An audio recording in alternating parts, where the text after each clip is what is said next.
আসলে স্ত্রীর জন্য স্বামীর চেয়ে আপন কেউ হয় না, আর স্বামীর জন্যও স্ত্রীর চেয়ে আপন কেউ হবে না। স্ত্রীকে নিয়ে মাঝে মাঝে আকাশে তারা দেখবে, এটা সুন্নত। স্ত্রীকে নিয়ে রাত্রেবেলা একটু হাঁটাহাঁটি করেন, গল্প গুজব করেন, সুন্নত। অনেক সুন্নত কিন্তু উঠে গেছে এখন। মাঝে মাঝে খেতে বসবেন, একটা প্লেটে খায়েন, একটা প্লেট বড় প্লেট, এক প্লেটে খাওয়ার অভ্যাস করেন।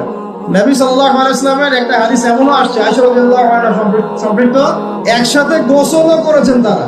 চিন্তা করা যায় এখন, একসাথে গোসলও করেছেন। আয়েশা রাদিয়াল্লাহু আনহা বলতেন যে আমার হাতের সাথে নবী সাল্লাল্লাহু আলাইহি ওয়াসাল্লামের হাত টাচ লাগতেছিল পানি নেওয়ার সময়। আমরা কারাকারি করতেছি পানি নেওয়ার সময়, কে আগে পানি নিবে। ইসলাম এর মধ্যে সবকিছুর সমাধান নাই। ইসলাম এমন একটা religion, complete code of life, যেখানে প্রতিটা বিষয়ের হেদায়েত আছে। এমনকি পরিবারের এই ছোট ছোট বিষয়গুলো, স্ত্রীকে মাঝে মাঝে হাতে খাইয়ে দিবেন, সুন্নত, নেকি পাবেন। সবচেয়ে উত্তম খরচ সেটা, যেটা আপনি আপনার পরিবারের পিছনে করেন। গোলাপ ফুল দেখছিলাম, ফুল টুল দেখেন, মাঝে মাঝে ওয়াইফকে দিবেন, দিয়ে ভালোবাসার এজহার করবেন, বলবেন আমি তোমাকে অনেক ভালোবাসি।